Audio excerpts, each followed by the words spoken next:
Hi guys, good morning. It's another day and panibagong vlog na naman ang gagawin natin ngayon. So just so you know, meron tayong bagong speaker.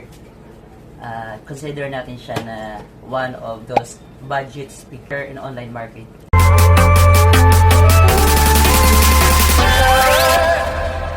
Ayan, samahan niya ako para i-unbox natin siya at papakinggan natin yung sounds quality niya at kung ano pang merong may inclusion siya sa loob. Samahan niya ako. So, ayun guys, this is the ZQS V100 of Singhe brand. So, alamin natin kung anong meron siya. So, nakalagay sa gilid. Andyan yung specifications niya. Yung output power niya, meron siyang 60 watts. And then, battery capacity of 4,000 mAh. So, yun lang naman yung pinaka-importante na malaman ng lahat. And the rest, basahin nyo na lang sa user manual. So, yun. Portable karaoke nga siya, guys, kasi meron siyang kasamang dalawang microphone. And as you can see sa picture, ayan. Diba?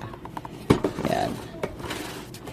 And to give you an idea kung saan ko siya nabibili, guys, meron siya available sa Shopee and as of now, wala siya sa Lazada. So, sa Shopee, nag-range siya ng almost 3K, I guess. 2.5 plus. Minsan 3K kasi pabago-bago naman yung price. Pero to give you a tips, bilhin nyo siya guys sa Temu. Mas makakamura kayo doon. Kasi doon ko siya nabili. Worth 2,500 only. So diba? Mas mura siya. So ngayon bubuksan na natin siya. Ayan. So from the top, meron siyang box. And I guess this is for microphone. Ayan. Check natin isa-isa. So meron nga siyang microphone. See? Yan. So, ito yung design ng microphone niya, guys. Medyo, di ba? Parang putol siya sa dulo. And I guess, sinadya to para pwede siyang itayo. Yan, i-flat. Diba? Tumatayo siya. And, tingnan natin kung ilan. Bukas na lang natin. Wala na. So, ayan. Meron siyang dalawang microphone. Yan. And, of course, pinaka-importante, meron siyang 3.5 audio cable para kung di mo siya gamitan ng Bluetooth. Like for example, yung gagamitin nyo siya sa TV na walang Bluetooth o hindi smart TV yung gamit nyo, pwede nyo siya magamit through 3.5 audio cable. And of course, we have the Type-C cable for charger. Ayan. So, not so sure kung supported siya ng fast charger. Din sa microphone niya, meron siyang dalawang yan, kulay orange ang kulay gray. Ayan, check din natin guys yung voice coil niya kung maganda ba. Yan. So, yan, normal naman yung voice coil niya. So, hindi siya mukhang yung mga maliliit na speaker na mabili mo sa bangketa, yung maliliit, sobrang liit. So, maliliit yung voice coil niya. So, ito siya, parang yung standard lang din na microphone. Hindi isipin na yung gamit mong speaker is maliit. Kasi yung microphone, parang standard microphone siya. Nice! So, ayun, bubuksan natin. Tabi muna natin to. Ayan. Next, we have a shoulder strap. So, this will support you when you go outdoor. Ayan, guys. Meron siyang shoulder strap para madali siya bitbitin. Kahit maliit siya, at least meron pa rin siyang support na shoulder strap. Kasi wala siyang hawakan. Ito naman guys, yung user manual niya or user menu. Yan. Basahin nyo to, wag nyo itapon kasi andyan lahat ng guide kung paano nyo i-operate yung isang unit. At kung ano yung mga caution, ano yung mga dapat at hindi. Yan. Mas lalong maingatan natin yung unit natin at mas lalong magtagal. By the way, this is China brand. Yan, made in China. So, kung maghanap naman talaga tayo ng mga cheaper, mga affordable na appliances o devices, China naman talaga. Sometimes designed from UK or from other countries and then na-assemble sa China. So this is it. Andito na siya guys.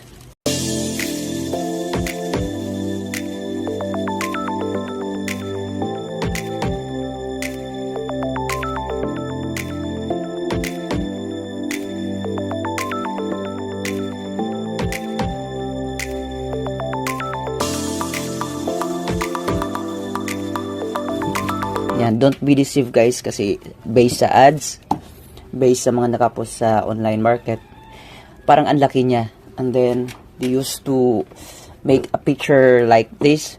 Pero pag makikita sa nakapost doon, yung speaker parang ang tangkad, maabot dito. Pero in an actual, nice. sa personal guys, see, mas matangkad yung microphone. Ayan, so hindi ko rin siya in-expect na ganito siya kaliit. Which is good din naman para mas maliit lang siya, mas comfy siya dalhin outdoor kung saan ka man magpunta. Ayan. So sa price din naman. Ayun, kaya hindi ka na rin talaga masyado mag-expect ng too much. Kasi mura lang siya. Ayan. So meron siyang dalawang passive radiator sa gilid at the same times meron na rin tong ilaw. Ayan. Para sa ilaw, meron siyang 3 choices of light mode. So, pipili ka na lang. At dito yung mga control na guys. Dito yung power button niya, mode, and ito yung button na para i-on mo yung microphone kasi unlike sa ibang speaker na na-review natin before, no need na siya, no need na ng extra button para sa pag-activate ng microphone. So, for this one, meron siyang button para i-activate mo yung microphone. Ayan. Pindutin mo lang, din gagana na siya. Yung R, this stands for reverb or echo. Yan. And then the next one is for volume, minus and plus. Then we have the EQ. Meron siyang tatlong EQ guys. Yung normal mode, yung deep bass, at saka yung medyo matining balancing. Nice! Or yung either way, yung iba gumagamit sila ng indoor or outdoor. Yan. Basta meron siyang tatlo. And next, we have the A&E. Ito yung ano guys, yung sabi ng ibang company, backup vocal or auto cancelling ng vocal. Ayan, papa-minus 1. Ayun, AE. And then we have next we have the play and pause button, and then plus and minus for main volume for music. Ayan. So nandito guys, ito yung RGB light niya. Ito. And of course, andito yung brand niya sa gitna. As you can see, iwan kung makikita nyo sa loob. In-expect ko guys na meron siyang tatlong speaker, like dalawang tweeter at isang pinaka main driver, but yung nakita ko siya actual guys, meron lang siyang nag-iisang woofer driver sa loob, full range na siya. Ayan, nag-iisa lang siya. Yan, so meron din dito para sa shoulder strap, dito mo siya ikakabit. And be careful guys pag nagkabit kayo ng shoulder strap kasi minsan dumudulas. Kagaya ng speaker ko before, yung SoundArc K2, na habang nagbabike ako guys, nalaglag kasi dumudulas. So, ayun lamang. And sa likod, we have this control knob. This is for mic volume, guys. So, kung gagamitan mo siya ng wired microphone, ito yung volume. So, naka-separate siya. Hindi siya naka-synchronize sa volume ng microphone dito sa for wireless mic. So, ito yung para sa wired mic. Ayan. Ayan. Ito yung extra port niya para sa wired mic. And mayroon tayong para sa headset and auxiliary pag ayaw mong gamitin ng Bluetooth. And we also have for TF card and USB. At sa dulo, meron tayong para sa charger Type-C. So, ayan. Go with the sound testing and for karaoke test. So, on na natin siya. So, ayan guys. Ito yung itsura niya pag buhay na siya. Ayan. So, paano magpalit ng ilaw? Short press mo lang yung power button. Ayan. Ayan. So, meron siyang tatlong light mode. Ayan. Ngayon, i-try na natin yung music. Ayan guys, pakinggan nyo. Try na natin yung audio niya. So, here we go. Let's play with the LCE sounds.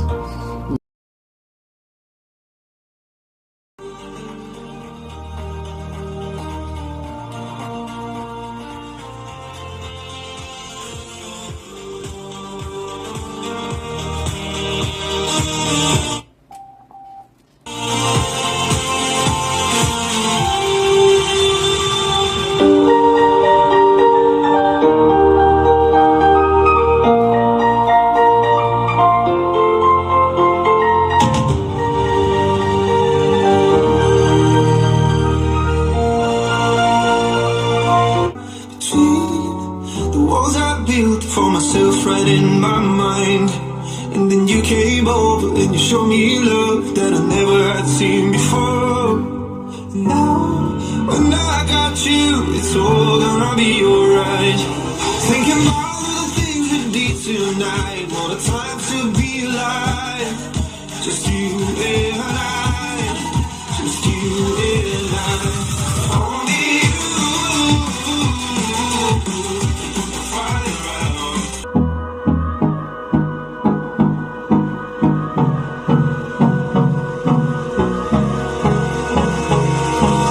Hold me close till I get up. Time is barely on our side. I don't wanna waste what's left.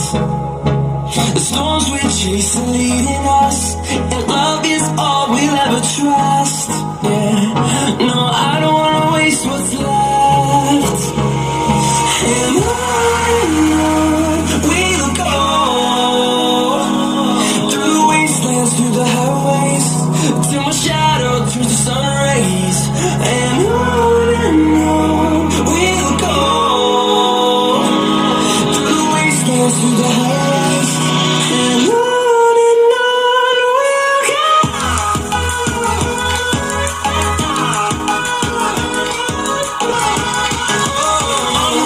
So yun nyo guys, kung nakita nyo, pinipindot ko siya kasi nililipat ko yung EQ niya para to see the difference, para malaman nyo kung anong gano'n siya kaganda. Yung deep bass niya, yung default EQ niya, tsaka yung isa, yung ito yung pangatlong EQ niya guys, yung parang mano siya, makalansing. Yan. Tsaka for me, yun yung pinaka loudest sa tatlong EQ niya. Yan.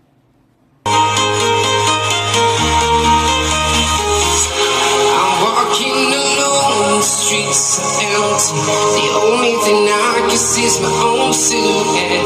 I'm getting stronger, step by step. The clock is ticking, but there's no time for me. I've been flying from town to town, from London to I've been all around the globe, trying to protect your soul. We are heroes tonight. We will fly above the sky. We are heroes tonight. Yeah. We are heroes tonight. We will fly above the sky. We are heroes tonight.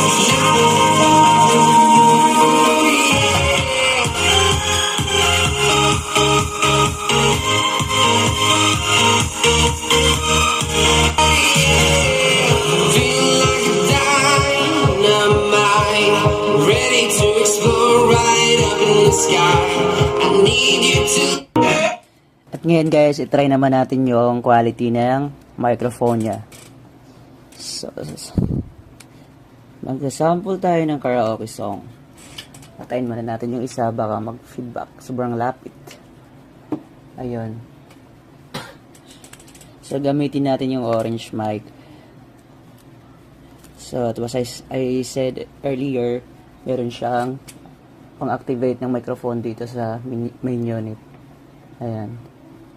Hello, ayan, tumutunog na siya guys. Ayan, kung gusto nyong bawasan yung mic volume, pindot lang dito sa microphone. Volume minus. Ayan, kung gustong mag-add, Ayan, sa kabila naman, nandito yung reverb or echo. Pwede mong bawasan. Ayan, wala na siyang echo. Yan yung pinakasagat niya. And pwede mo siyang dagdagan. Ayan. Of course, pag kakanta ka, kailangan may konting echo. Yung iba nga, sobra-sobra yung echo na gusto nila. So, depende na lang talaga sa preference ng bawat isa. Kung saan ka komportable. So, yun guys. Anong kakantahin natin? Maraming makaka-relate sa kanta na to.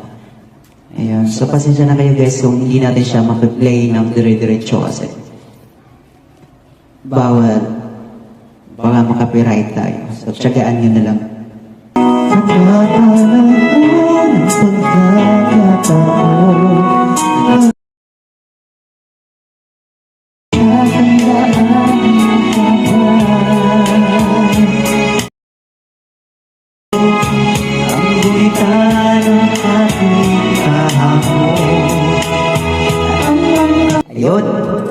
Isa pa ba? Parang lakas ng echo niya. Bawasan ba natin ng echo? Then lakasan natin yung mic. So, isang kanta patagayo. Legend was whenever we say goodbye. Oh, that night when you're what I say. When follows me, weeping. Sunshine in my life until you stay right on mine. Somebody wants you hard, you can never be mine. Pagpasensya niyo na guys yung boses natin. Panay ano tayo eh, panay puyat. Kaya yan, piyok-piyok tayo. Isa pa ba? Iba't ang pangako mo sa'kin. Ngunit bakit ngayon hindi mo man lang mapansin? May nasa aking alaala at palagi kita ibabalik na Last song na lang tayo. once and now. Not the foolish girl you used to know.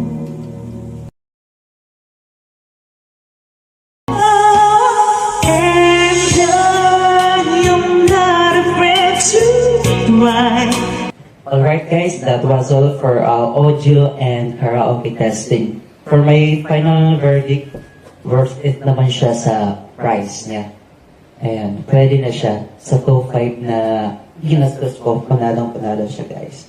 Ayan, kasi okay naman siya kantahan, okay naman yung sounds quality niya. Kung i-compare mo dun, no, not exactly compare, kung i-level mo siya sa price range niya, panalong-panalo siya.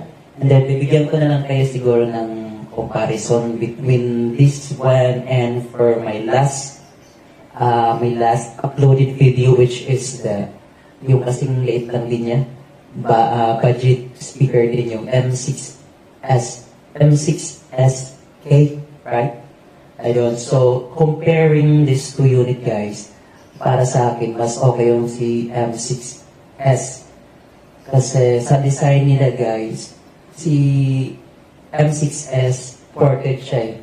Tapos for this one naman, passive radiator yung gamit niya. So wala siyang butas guys. Instead, meron siyang passive radiator. Ayun. So iba-iba naman yan talaga ng strategy kung paano nila i-build yung isang unit. And for the sounds quality, para sa akin, mas wabi si M6S. Ayun. Ang advantage naman dito guys, kasi sobrang nipis niya. Then, para ka lang nagbibitbit ng back. And then, yung mga ports niya sa likod, covered. Yan. So, hindi siya basta-basta napapasukan ng tubig. May takip siya sa likod. Unlike kay M6S, open lang yung likod niya. And very prone siya sa gasgas. Kasi one time, nung dinala namin siya sa outing, nilagay ko siya sa compartment ng motor. Hindi ko siya binalutan. Pagbukas ko, pagdating ng bahay, puro gasgas. For this one guys, hindi siya gasgasin. Okay, kasi iba yung niya, texture niya. Gaya nito sa taas ko. Rubberized siya. Then, hindi siya basta kasi matte is this matte finish yan. So, ayan. Tapos napaka-comfy ka, balik lang siya eh. Pagdating naman sa microphone, sa quality ng karaoke niya, mas okay pa rin si M6S para sa akin. So, it's up to you na lang kung ano yung priority niyo.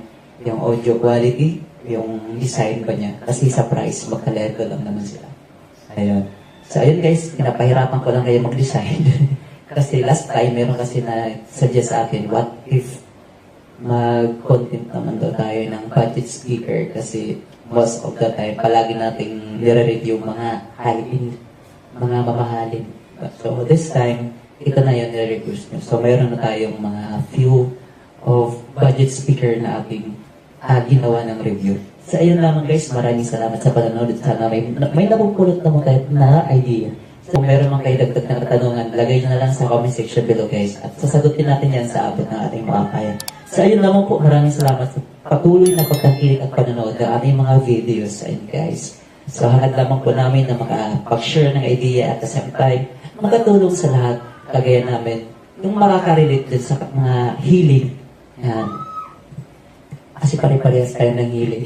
So yun naman guys, maraming salamat and God bless.